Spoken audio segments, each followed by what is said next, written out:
오늘 시장에 뜨거운 관심을 받았던 탑7 종목을 선택해봤습니다. 오늘은 같은 업종 내에서도 서로 엇갈리는 종목들이 참 많죠. 삼성전자와 SK하이닉스도 그렇고요. 해운주와 조선주도 그렇고요. 네이처셀과 나머지 바이오주도 그렇습니다. 자, 오늘 탑7 종목 어떤 것들을 선택했는지 하나하나 살펴보겠습니다.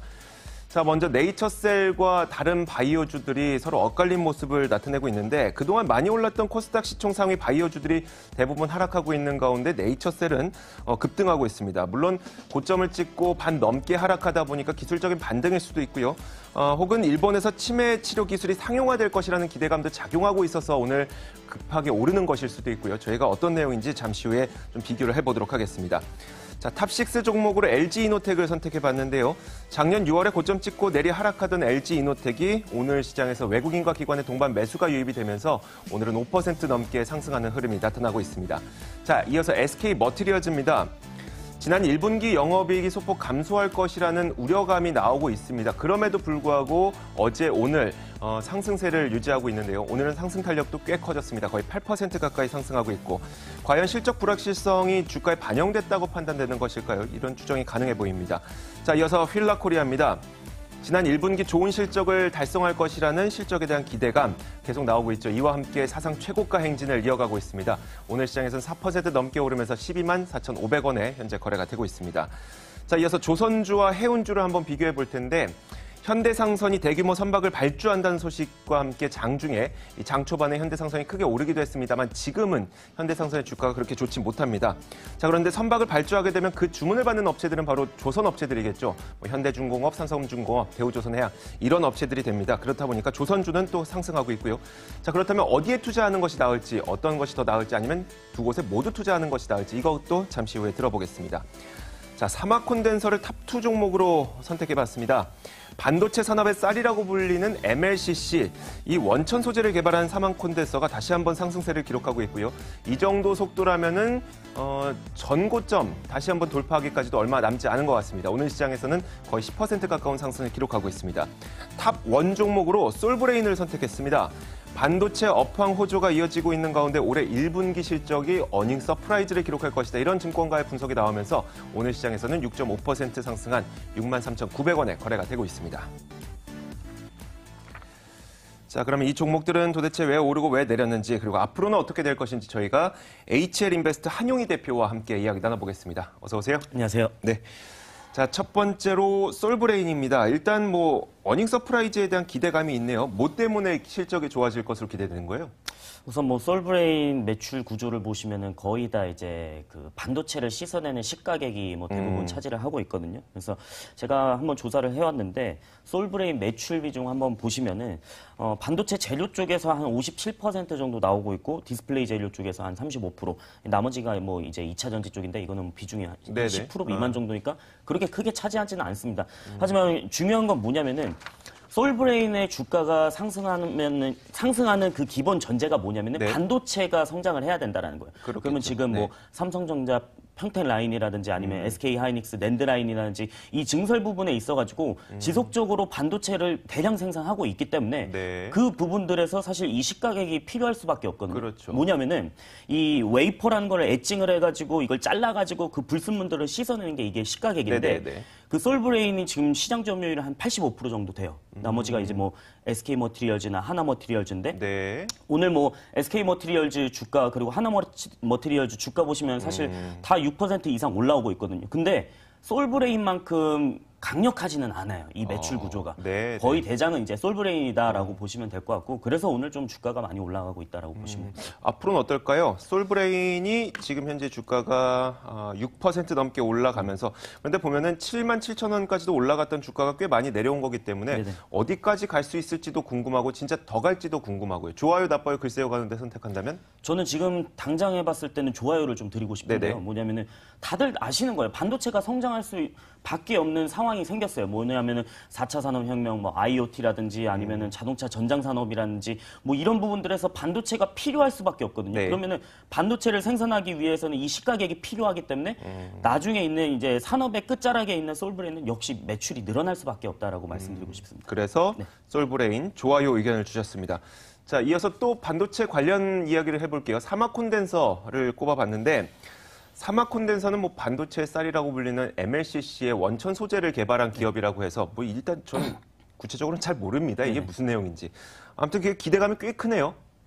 오늘 뭐 장중에 뭐 10% 이상 올라가는 굉장히 좋은 모습을 네. 나타내줬었는데 사실 이 MLCC라는 게 적층 세라믹 콘덴서인데 제가 이 방송에서 전에 한번 말씀드린 적이 있었어요. 말씀해 주셨죠. 뭐냐면은 네. 그 댐 역할을 해주는 거다. 전력이 있으면은 너무 많이 들어가서도 안 되고 너무 적게 들어가서도 안 되는 건데 이 적정 부분을 계속적으로 흘려 보내주는 게 적층 세라믹 콘덴서 이 MLCC의 역할인데 네. 이 부분들이 사실 필요한 게 뭐냐면은 자동차 전장 산업에 많이 필요를 해요. 요 근래 보시면은 네. 뭐 물론 뭐 디스플레이도 있고 뭐 반도체도 있지만은 그거는 이제 다른 부분들에서 보시면 될 것 같고 지금 당장 사막 콘덴서는 전장 산업에 MLCC를 많이 그 지금 생산을 하고 있어요. 전기 자동차. 그렇죠. 네. 오늘 삼성전기 주가도 보시면 상당히 많이 올라오고 있거든요. 네. MLCC 전반적으로 필요할 수밖에 없는 부분들, 아까 말씀드렸다시피 반도체가 가기 때문에 이 부수적인 부품들도 같이 따라올 수밖에 없다라는 네네. 거예요. 그래서 지금 사막 콘덴서 제가 자료를 좀 가져왔는데 네. 제품 관련 시장 규모를 보시면은 사실 이 단위가 한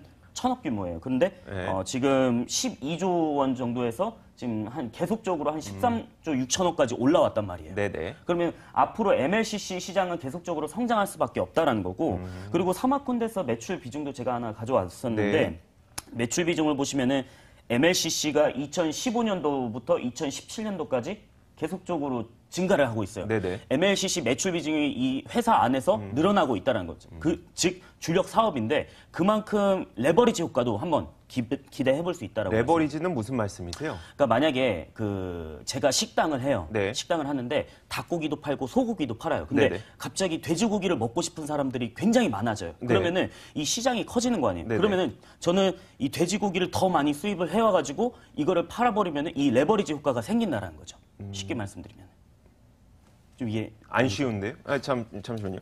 그 비유도 좋지만 사막 콘덴서로 얘기를 좀 해주세요. 그 MLCC가 성장을 하고 있기 네네. 때문에 이 사막 콘덴서의 주력 매출, 그렇죠. MLCC는 이 시장에 크겠죠. 따라서 네. 수요가 더 증가할 그렇죠. 것이다. 네. 지금 공장 가동률 보시면은 거의 뭐 80% 이상대 나오고 있어요. 네네. MLCC 쪽만. 그렇기 때문에 이 공장 가동률이 쉬지 않고 있다. 그럼 수요는 계속적으로 늘어난다는 것이죠. 알겠습니다.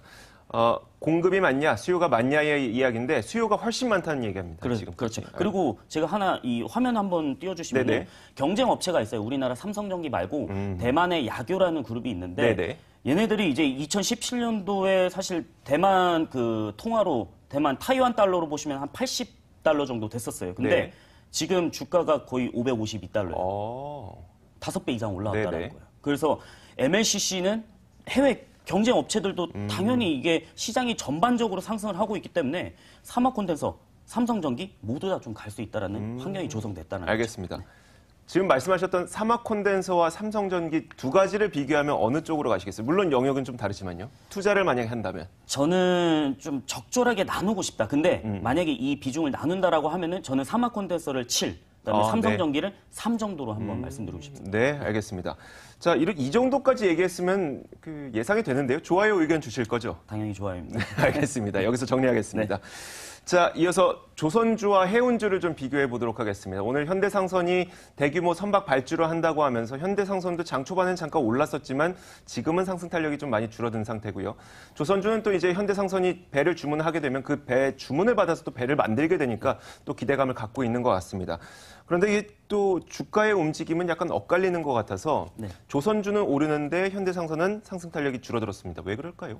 그 우선 포인트가 다른 거예요. 네. 뭐냐면 조선주는 배를 팔아야 되는 네. 사람이고 네. 회사고 그다음에 해운업은 이제 내가 운임을 해가지고 그렇죠. 운임료를 받아야 되는 거고 네. 투자 포인트가 완전히 다른 거예요. 그래서 뭐냐면은 선박은 늘어나는데 아직 운임료는 그렇게 크게 늘어나지 않았다라는 거죠. 네. 그 부분들에서 초점이 맞춰지는데 저는 우선 결론적으로 좀 말씀드리면은 조선주가 조금 더 유망하다라고 말씀을 드리고 네. 싶어요.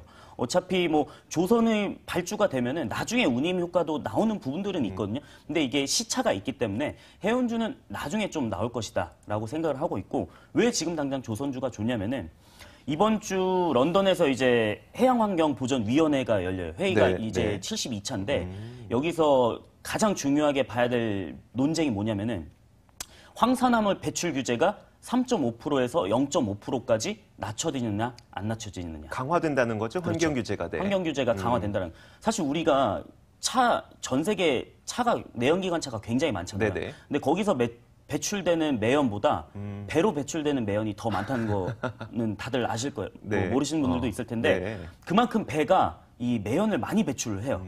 그래서 이거를 친환경적으로 가자. 3.5%에서 0.5%면 상당히 많이 낮추는 거예요. 그럼요. 네. 그러면은 조선업항에 있는 조선선사들은 사실 상선들은 그 세 가지 방안이 있어요. 첫 번째는 이 황산화물 배출을 줄여주는 스크럽을 설치하든지 아니면 두 번째는 네네.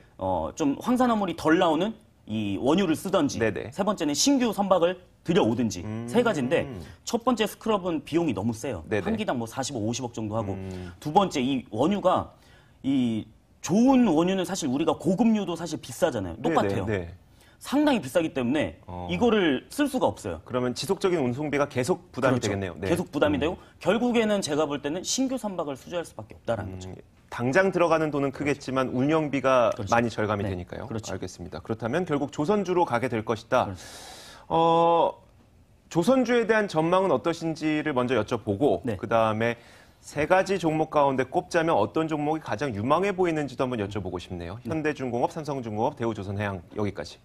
자, 우선 조선주 같은 경우에는 전반적으로 좋다라고 말씀드렸고, 그다음에 제 화면 한번 띄워주시면은 사실 운임지수라는 거를 확인하실 수 있는 사이트가 있는데 여기 보시면은 사실 운임지수가 계속적으로 하락하는 모습을 나타내주고 있어요. 네. 지금 보시면은 이게 상하이 컨테이너 지수인데 이건 계속적으로 하락하고 있고 그만큼 운임료가 안 나오고 결국에는 저는 조선주 세 가지 중에서는 삼성중공업 해양플레트 쪽이고 네. 현대중공업 대우조선해양인데 이번에 LNG 선박이 가장 많이 한 게 좀 대우조선해양이거든요. 네. 그럼 대우조선해양을 한번 보셔라라고 말씀드리고 싶습니다. 알겠습니다. 운임 가격이 저렇게 하락했다는 건 택배기사분들께서 택배료를 많이 맞지 못한다는 거니까요. 해운 업체들도 참 힘들 것 같습니다.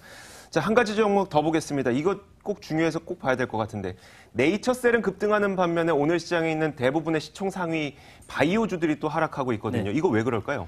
우선 오늘 이슈가 나온 게 이제 표본감리에 대한 부분. 네. 이제 제약바이오 섹터에 있는 업체들이 사실 대형 시가총액 대형 업체들이 이 개발비를 무형자산화 한다라는 거예요. 그러면은 뭐가 문제가 되냐면은 네. 임상 1상, 2상, 3상에서 무형자산화 시켰다가 임상이 실패해버리면 이거 아예 사업 실패로 돼버리거든요. 그렇죠. 그러면은 자산이 영원히 돼버리는 네네. 거예요. 네. 이게 문제라는 건데 오늘 그 이슈 때문에 제약바이오주가 전반적으로 하락을 나타내는데 네이처셀 같은 경우에는 오늘 뭐 일본에서 알츠하이머 치료제 뭐 실용화를 뭐 세계 최초로 네네. 성공했다라는 소식이 있어요. 이게 라정찬 대표 트위터도 보시면은 뭐 정말 뭐 약간 트럼프 같은 스타일이시기는 한데 그 부분들에서 상한가를 가기는 했어요. 근데 유망하기는 해요. 왜냐면은 일본 쪽에 치매 환자가 지금 한 520만 명 정도 되는데 2025년도까지 한 700만 명까지 늘어난다는 보고서들이 있어요. 네. 그럼 앞으로 치매 치료를 할 수 있는 환자들이 늘어난다는 거. 그러면은 네. 네이처셀은 자동적으로 매출이 올라가는 부분들이 있는데 이 변동성들이 사실 저는 글쎄요다.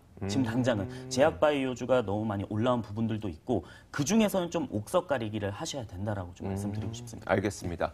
자, 그래서 제약바이오에 대해서는 제약바이오 자체가 아니라 그냥 네이처셀, 그렇죠. 네이처셀에 대해서는 글쎄요 의견을 주셨습니다. 자, 내일장 탑픽 한번 골라보도록 하죠. 지금까지 얘기했던 것 가운데 가장 분위기가 좋았던 건 반도체 관련주였던 것 같아요. 어떤 종목 고르시겠어요? 저는 사막 콘덴서 알겠습니다. 싶습니다. 사막 콘덴서를 내일장 탑픽으로 골라봤습니다. 자, 이제 오늘 장 마감까지 몇 분 남지 않았습니다. 동시효과와 마감 종가 확인하고 돌아오겠습니다.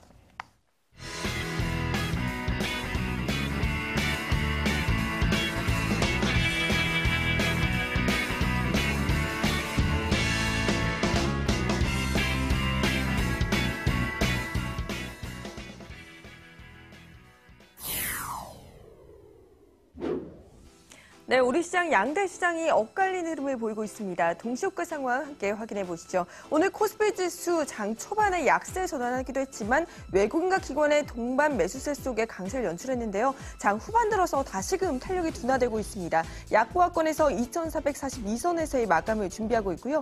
코스닥 지수는 오늘 강 초반 강세 출발했지만 아쉬운 수급 속에 하락 전환에 낙폭을 키워나가고 있습니다. 0.51% 하락하며 880선에 턱걸이하는 움직임 나타나고 있습니다. 오늘 시총 상위주들의 흐름 함께 체크해 보시죠. 오늘 삼성전자와 SK하이닉스, 대표적인 대형 IT 반도체주들이 강세를 보이면서 관련한 섹터가 움직이는 움직임 나타나고 있는데요. 삼성전자 0.2% 상승하고 있고요. SK하이닉스 꾸준히 상승폭을 확대해내고 있습니다. 3.57% 상승한 84,100원 터치하고 있고요. 이외에 삼성바이오로직스와 셀트리온은 조정세를 보이면서 셀트리온은 현재 시간 0.84% 강세 나타내고 있습니다. 동시효과 상황이었습니다.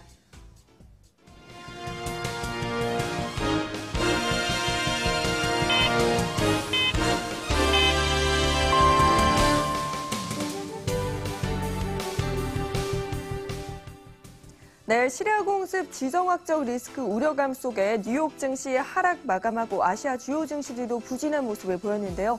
우리 시장은 다소 선방하는 움직임을 보였지만 장 후반 들어 탄력이 둔화되었습니다. 코스피 지수 오늘 약보합권에서 2,443선에서 마감했고요. 코스닥 지수 0.47% 하락하며 880선은 지지한 채 881선에서 오늘 장 마감했습니다. 오늘 수급을 확인해 보시면 오늘 외국인들이 장 초반 코스피를 이끌어줬습니다. 외국인들이 오늘 1,200억 원이 넘게 매수에 나서줬고요.